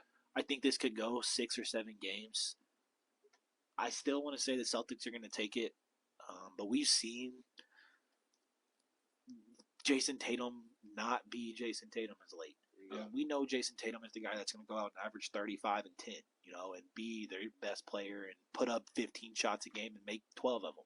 But lately, that's not been the case. He's had some underwhelming performances around the 15 to 20 mark. Some games he hasn't just played well, and it's a little scary. Celtics can be or are the best team in basketball, had the best record, but I still think the Celtics take it, but I think it's going to be close. Yeah, just kind of underwhelming on paper. For sure. Cavs Magic. This is a series to talk about. Somebody's got somebody's number. It's time to start worrying if you're a Cleveland fan. Yeah. Came out, we predicted Cleveland to take this series. They came out, jump-started to a 2-0 lead. Took both games in Cleveland. But, man, Orlando found home court advantage. Yeah. They took these 2 games back to Orlando and dominated. I don't know what changed, what happened, what clicked, but whatever they're doing on the defensive side of the ball right now is working. Yeah. They smacking those boys. Last 2 games have absolutely just crushed the Cavs. Game 3 was a 40-point dub. Played just a little bit earlier today. At one point, they were up like 30 points. Excuse me. Lost 89 to 112. Won by 23 in this game. Yeah. 112, to 89. Just wow. I don't know what happened in Cleveland, but they got to figure it out. Yeah, series is 2-2 now. Yeah. Magic came back. Made a statement. Yeah. Game 5 goes back to Cleveland, so maybe we'll see that play a part. But maybe we'll see D-Mitch kick off his 40, 50-point performances here in the playoffs here soon. I don't know. Yeah. But series is essentially back to 0-0. Best 2 of 3. Who takes it? All right. I don't know. I'm probably gonna stick Cavs for now. Yeah. Personally, but Magic found something that worked. All right. Next up, Bucks Pacers, baby. We them boys. It's looking good. It really is. It's looking up for the Indiana. It really is. I didn't have much faith in these guys. I thought the Bucks were obviously. I thought Giannis was only going to be out game 1. Personally, I didn't think he'd miss the whole series, but it changes things. Bucks dominated game 1. Yeah, Dame came out 30 in the first. 35 quarter. In the first half. Didn't score a single point after that, but came out and dominated game 1. Looked like the Bucks were going to cruise through the series at that point. But man, did that flip narrative real quick. Pacers came out game 2, fought close, kept the game close, did their thing, won game 2, tied the series up. Game 3, took it back to Indy. Came out, had a fantastic start to the game, dominated the entire first half. Yeah. Kind of choked up a little bit there through the third. Let it go, tied it back. Came to a real close situation there. And Halliburton did what he's supposed to have done all season and went and won the game for him with 1.3 on the clock. So exactly. Went out and hit an in-one to give him a 3-point lead, and Pacers took game 2. Closed it out after almost blowing the lead. But the news comes out afterwards now that Damian Lillard has a grade re-aggravated his Achilles injury. Yeah. Yeah. Strained Achilles. And is questionable for game 4, along with Giannis, who is still questionable for game 4. Yeah. So it could be looking good for Indiana. If you get through a game 4 with no Dame and no Giannis, and you can go out and take this game, being up 3-1, it's going to be sitting real pretty. Pretty good, yeah. Pretty good start. Yeah. So Pacers might close this series out, Unfortunately, we're not going to see the Dame and Giannis duo we wanted. Not due to injuries. Haven't seen a single playoff game with them together. Probably won't. Yeah. unfortunately. But Giannis looking like health-wise, I mean, he probably won't be back this round. Indiana is the minus 10-point favorites on the spread for tomorrow. That's insanity. Minus 10 on the spread is crazy. No Dame, no Giannis. Yeah. Wow. But yeah, see if the Pacers can do their thing. Yeah. Shout out Indy, man. Hey, all I'm saying is the Pacers win this series. We might have to start looking into going to a playoff game or something next series. For sure. That'd be cool. The live Travis and Jon show from playoff Pacers and Knicks. The interviews Jalen there Brunson. would be crazy. Factual. Walking Caitlin around Clark. with the mics. She was there last game. I know. Walking around interviewing some of the fans. Facts. Pacers game. Tell us what you think. Facts. That'd be lit. We'll have to see what we can do. But moving on to the final series in the East, Knicks and 76ers. Yeah. This looked better last game with the Sixers. Knicks came out, dominated the first two games. I wouldn't say, maybe not dominated, but went out and won them pretty comfortably. Did their thing. 2-0 lead. Comes to find out Joel Embiid still dealing with a slight injury. Yep. And, prayers up for Bood, dealing with a short case of Bell's palsy. And is the reason. Yeah. Yes. But through that, through his Bell's palsy, through his injury re-aggravation, he put up a 50-pointer in Game 3 and did his thing. Yeah. Came out, gave the 76ers some hope. When he went down 2-0, he told the interviewers, we're going to win the series. That's all he had to say. Came out Game 3, put up 50, took Game 3. I don't know, So now we'll see. The reigning MVP could have been back-to-back if he wasn't dealing with these injuries. It's in the air. I don't think this series is locked up by no means. I think the Sixers could play very well this next game and come back tie at 2-2. Never know. Yeah. But Knicks on the up right now. Also have been doing their thing. Yeah. So gonna be a good finish to that series. I actually think it's tomorrow. Yeah. But yeah, should be a good closeout to that series. I personally probably still got Knicks, but I wouldn't be surprised to see Joel Embiid do his thing. Yeah. Can never doubt MVP Embiid. Facts. Should be VP. Yeah, should be VP. Yeah, facts. But all right. With that being said, Thunder are actually up 20 now, so looking like they're doing going their 3-0. Yeah. But with the change this week in the schedule, we will actually be including another segment here to end off the show instead of Deal or No Deal. And we're going to go build another parlay for you guys. But this time, we're going to be NBA side of things. We have 2 games left for tonight. We actually have Nuggets Lakers at 8:30 and Celtics Heat here at 6. Tip off in about 40 minutes. So we're going to go through, build you guys a nice little same game parlay plus for these 2 games. Some of our favorite picks for the night to close things out. Make sure everybody got your profit boost. Yeah, facts. I don't even think I have mine yet, so glad you said that. See? Always looking out. Facts. You go snag that. Orioles are currently up 5-0. Having no sweat. Reds are currently up 3-0. So great start. Red Sox are up 3-0. Did we have? No, we didn't. No, we had the Cubs. We had the Cubs. That's not good. Bottom of the 4th, the Cubs are down 3-0. But 2 of those runs came in the first inning. Yeah, I see so that. So it was just an early spark. We got a chance. I'm cashing out. Yeah, thanks. Gunnar Henderson is not homered yet, neither is Ellie, so not good. But it's okay. It's okay. Still time. 5 innings in, baby. We got time. All right. Do I have a no sweat for NBA, but I don't have a profit boost. Oh, wait. My profit, nope. Wait, I have, yeah? Nope, never mind. No sweat token. Yeah, really NBA. That's what mine is. My bad. Get your no sweat, guys. All right. So what if we do 2 picks from each team for an 8-legger? Should be a nice little. Like that. All right. So first game of the day, we'll start out with Celtics and Heat. Haven't really looked at many of these yet, so I'm going to go start browsing some of this stuff. Heat is still without Jimmy Butler tonight, so keep that in mind. Hero is minus 175 for 20 points. Jaime Jaquez is minus 110 for 15 points. We love us some Jaime. With no Jimmy Butler. Bam Adebayo is minus 440 for 15. Let's see. Jaylen Brown's minus 175 for 20. Am I crazy? JB for 20? Is that wild? Porzingis is minus 310 for 6 rebounds.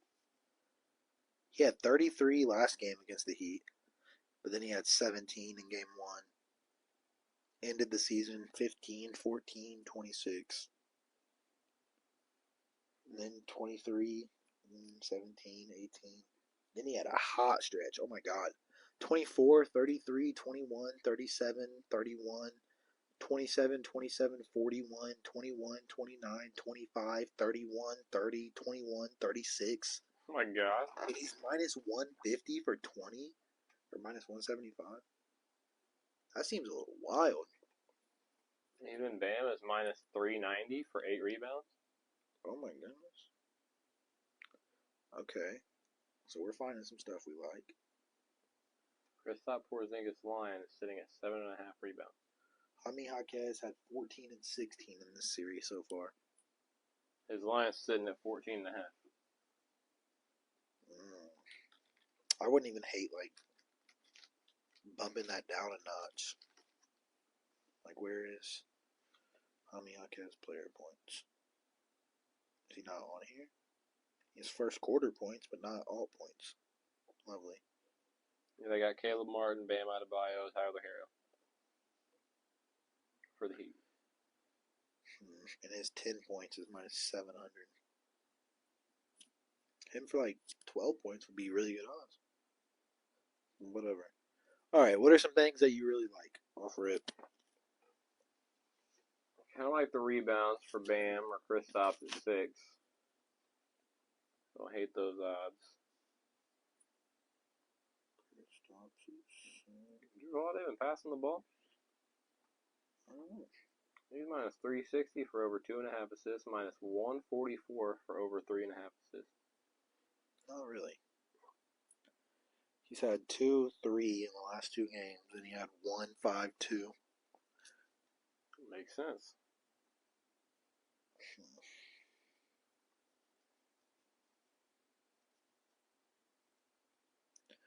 Okay. Kristaps hasn't been the worst rebounder. He had 8 last game, then he had 4 in game 1.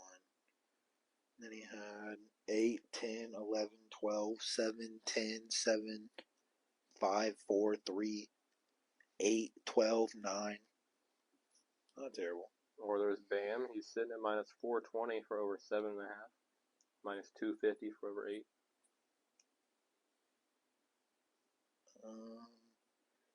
He had 10 last game, then he had 6, 6, 6, 3. Ew, I don't like that. Yeah. Did not like that at all. Then he had 3, 7, 12, 12, 11, 9, 10, 12, 9, 16, 10, 13, 17, 9, 13, 16, 10, 9. Ooh-wee. So what's in for like 8 plus? Minus 400? I don't hate that. Yeah, over 7.5 is minus 420. Yeah, 8 plus is minus 400. Yeah. Same thing. I like that one. Okay, so do you like Jaquez points for the Heat, or do you like Hero points, or it's really the only other 2 guys I'd probably bet on for the Heat. Hero for over 17.5 is minus 320. I don't hate that. So he's gonna do like a 20-pointer. Just don't know if Hero's got all that dog in it. Like he puts a lot on other dudes. He had 24 last game. Then he had 11 in game 1. Then he had 35, 17, 17, 21, 33, 21, 17, 15. Got that dog in him. Low key. We're 17 and a half. All right. Slam it. Listen, his odds just went down. Call me crazy, He's but I dropping 30. love Jaylen Brown for 20 at those odds. Call me crazy. Jaylen Brown for 20 seems like a lock. I don't know. There's something speaking to me about that one. 17.5, over 17.5, minus 320. Whatever. Don't trust me.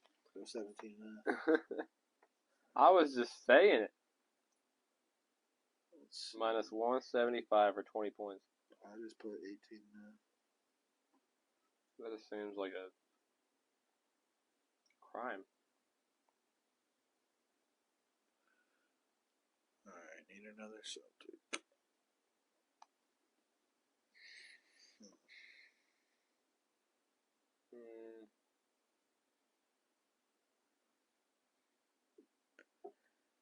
First quarter total points under 52.5. Jason Tatum for 6+ rebounds is minus 550. Oh. Or your Kristaps pick, I guess. Minus 310 for 6.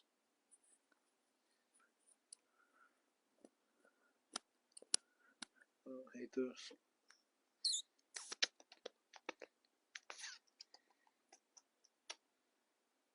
Do we slam Kristaps? Alright. Takes us to the Lakers game, baby. Facts. Alright. Let's see.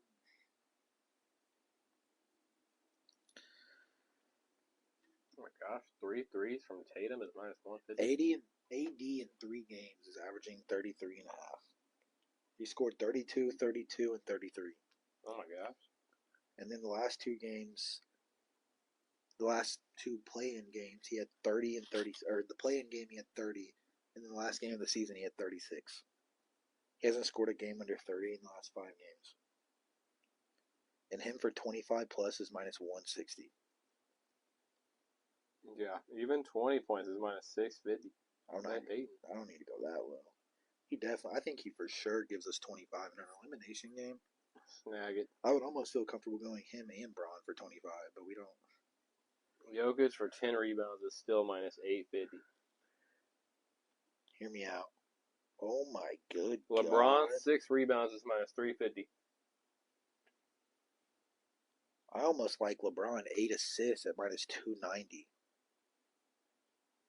His last few games, he's had 9, 12, 8, 17, 5, 11, 12, 9, 9, 5, 8, 12, 10, 10, 9, 9, 9, 13, 8, 9.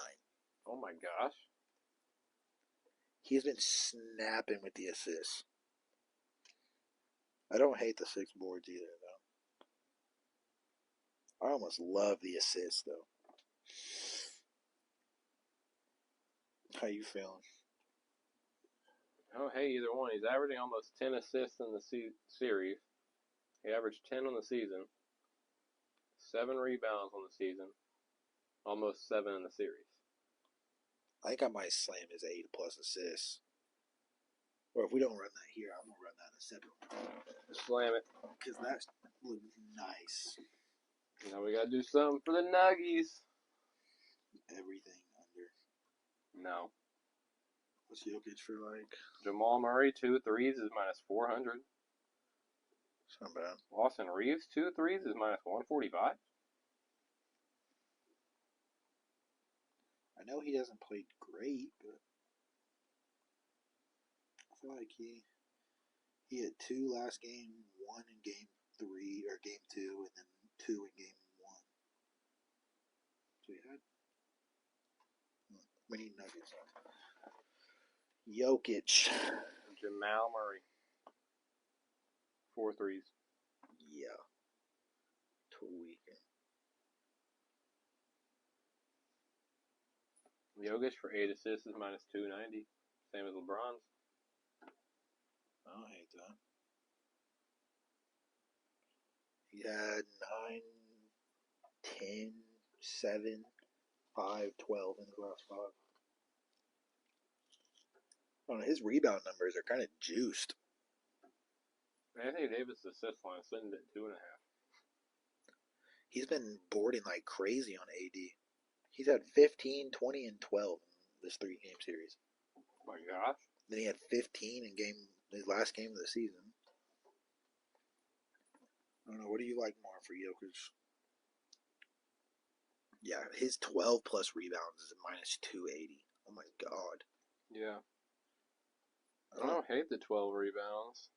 Do you like 12 rebounds or 8 assists? I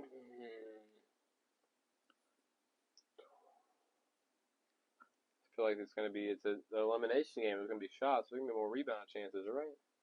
Alright. Right. I don't hate it. I mean, he's been doing it all season. Or all series. Let's run it. Alright, so we need another Nuggets pick. Jamal Murray for 20 points is minus 340.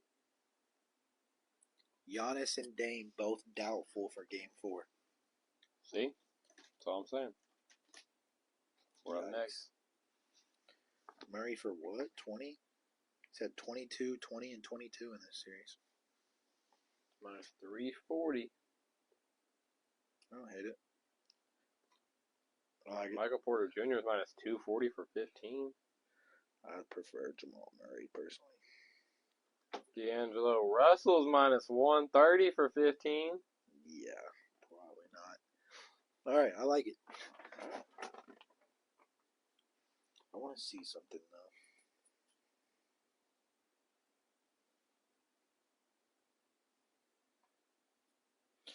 I'm gonna real quick. I'm just gonna something for my well-being. Hold on. Just take the Lakers money line real quick. I'm gonna move JB. You don't have to. We can keep 17.5 in the parlay. I'm gonna move mine personally to 20 plus. Brings the odds up a little bit. And if I die because he scores 18 points or 19, whatever. It is what it is. This will be the one that gets you. It is what it is. So we take Celtics money line. Bring it up some, huh? And Lakers money line. I wish. That really brings it up. I'm sure it does. Sure it does. All right, this 8-legger will bring you to plus 1137 odds. You didn't have to change JB on yours. Yes, I did. With a no sweat token. Facts. FanDuel has gifted. Facts. Because they're just so gracious. So we'll go back over it real quick. Our first four from the Heat Celtics. Bam Adebayo, 8 plus boards. Tyler Hero over 17.5. Kristaps Porzingis to get 6 rebounds. And Jaylen Brown to score 20. Lakers Nuggets. We have AD for 25 points. LeBron James for 8 plus assists. Nikola Jokic for 12 rebounds. And Jamal Murray to score 20 points. Boom. Built a nice little 8-leg banger for you guys at plus 11.10. Feel free to separate them if you may. The Absolutely. Heat and Celtics legs, 4-leg is plus 233. And the Lakers Nuggets 4-leg is plus 297. So nice little parlays there for you guys that we just combined for one fat one. Feel free to bet them however you want, but always bet responsibly. We always promote responsible gambling. Never bet what you can't afford. Exactly. Now it's weird. I'm used to just getting started when we're building MLB parlays. I know. I'm ready to crank out some more. I know, but man, looks like things are different today. And instead of starting with these MLB parlays, they just closed us out, you know? Yeah. I don't know how to feel. But still, very early in the weekend, a lot of things going on. A small little UFC fight night tonight. Nothing crazy, not a lot of value I seen in it, so I'm personally probably just going to stay away. Not really any big names. Not a whole lot going on. One of the more boring ones. So you bet on that if you want to, though. But I will say the one that I found that I did like, I'm just going to mention it.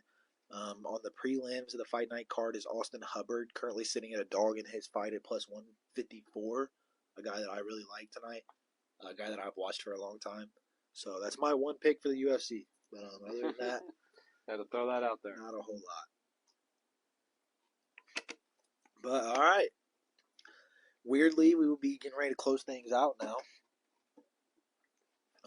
A great show in the books, though. A Saturday edition instead of Friday night. It's a Saturday afternoon. Beautiful day out here in the Indiana area. So we're trying to enjoy that while we can. But we hope you guys enjoyed. It was another fantastic show for us. Always a lot of fun coming on here doing these things. Obviously, a little change in the schedule for this week's show. Had to make some accommodations. Absolutely. But still managed to put on a show as always. Another banger. Bring you all the newest news, our opinions, and make some money on the weekend. Absolutely. That's what we do best. But we hope you guys enjoyed. If you tuned in at all, any timed watched or interactions or comments or anything, we appreciate so much. Please go give us a check on all other platforms. We're not just on Facebook. Go get the link tree in our bio here on Facebook a look, though, and you'll find us on a lot of things. Also available on Apple Podcasts, Spotify, iHeartRadio, whatever you use. Just about whatever you could think of or use. Absolutely. Go give our website a check at FSCS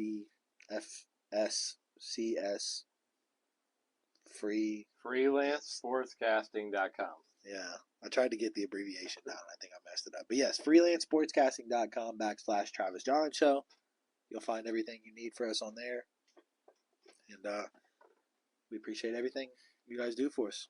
Any closing statements, John, before we get ready to get on up out of here? Just for everybody to have a great weekend. We appreciate everybody that tuned in. And like you said, check out the link tree in our bio. Plus 1,100. Bro hit a grand slam. Wow.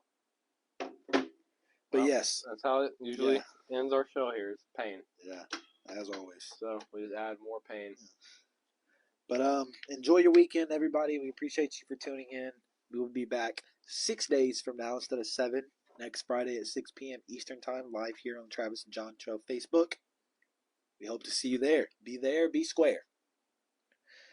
But as always, it's been the Travis and Jon Show. Live. On Facebook Live.